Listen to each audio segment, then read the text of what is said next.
সবাইকে অভিনন্দন, সবাইকে ধন্যবাদ। আপনারা অনেকক্ষণ দাঁড়িয়ে আছেন। আমাদের জীবনের ব্যক্তিগত মুহূর্ত, আমার আত্মীয় স্বজন, আমার মা আছেন, আশীর্বাদ করেছেন। আমাদের জীবনের একটা গুরুত্বপূর্ণ সৌর সংস্কারের একটা বিবাহ আজকে পূর্ণ হয়েছে। সেই জন্য অনেক মানুষ শুভেচ্ছা জানিয়েছেন, আমাকে জানাতে পারেননি। আপনাদের ইচ্ছা ছিল যোগ দেওয়ার, কিন্তু আমি দুঃখিত, সবাইকে আমরা ডাকতে পারিনি। খুব সাধারণভাবে বাড়ির মধ্যে হয়েছে, কিন্তু আপনারা অনেকক্ষণ দাঁড়িয়েছিলেন। আমাদের অনেক প্রিয়জন, বন্ধু বান্ধব, শুভাকাঙ্ক্ষী তারা পশ্চিমবাংলায় তথা ভারতবর্ষে আছেন, তারা শুভেচ্ছা জানাচ্ছেন, জানাতে চান। আমি তাদেরকে, তারা যে আমাদের জন্য এত চিন্তা করেন, শুভেচ্ছা জানাচ্ছেন। সবাইকে আন্তরিক শুভেচ্ছা, ধন্যবাদ, আমার কৃতজ্ঞতা জানাচ্ছি। সবাইকে ডাকতে পারলে ভালো হতো, কিন্তু সেটা সম্ভব হয়নি। খুব সাদামাটা ভাবে আমরা এই পবিত্র বন্ধনের অনুষ্ঠান করেছি। আমি মিডিয়ার মাধ্যমে আমার সমস্ত শুভাকাঙ্ক্ষীকে ধন্যবাদ জানাচ্ছি। আপনাদের শুভেচ্ছা আর আশীর্বাদ কাম্য, যাতে পারিবারিক জীবনের দায়িত্ব খুব ভালোভাবে পালন করতে পারি।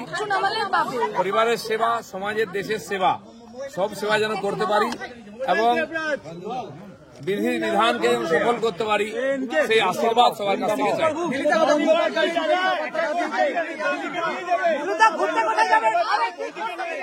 সবভাবে দেখুন, বহু লোক শুভেচ্ছা জানিয়েছেন, কেউ এসেছেন, বেশিরভাগ সোশ্যাল মিডিয়ার মাধ্যমে জানিয়েছেন।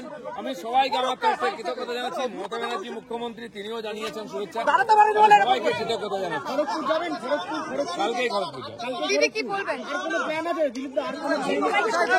সাধারণ জীবন আমাদের যেমন চলতো, আমরা রাজনৈতিক কর্মী, সেই কাজের মধ্যেই থাকবো, তার সঙ্গে পারিবারিক জীবনের দায়িত্ব পালন করব।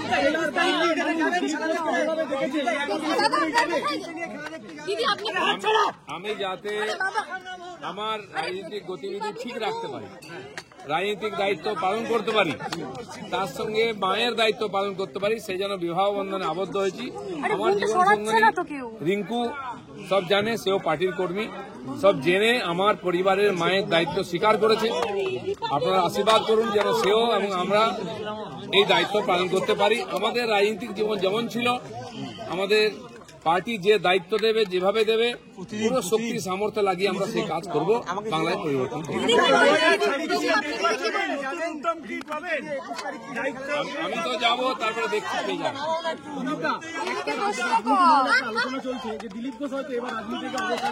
অনেকবার বলা হয়েছে, ওর চিন্তা করার দরকার নেই, আপাতত যেটা হয়েছে সেটার জন্য সবার শুভেচ্ছা চাই। ধন্যবাদ সবাইকে। আমি 40-42 বছর ধরে ঘুরছি, ঘোরাটা আমার কাছে নেশার মতো।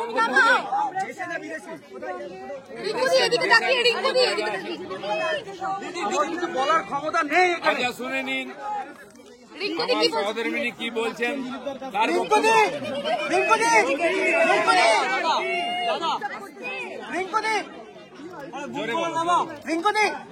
দিল্লি কা লাড্ডু খেয়ে নিল অবশেষে, কি বলবেন? ধাক্কা মারিস না, হাতটা তুলে। আমি কি করবো, আমার পেছনে আমার পায়ে দিয়ে কোন রকম নিচু করো।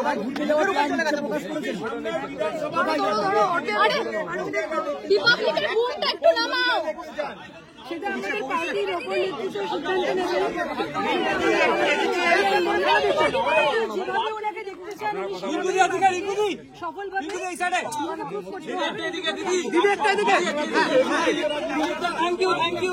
দেখুন, আপনারা সকাল থেকে দাঁড়িয়ে আছেন, খুব কষ্ট করেছেন। আমি চাই আপনারা ফিরে যান নিজের কাজে। সবাই এসেছেন, সবাইকে আমার তরফ থেকে ধন্যবাদ। আগামী দিনে আবার দেখা হবে, কাল সকালে দেখা হবে।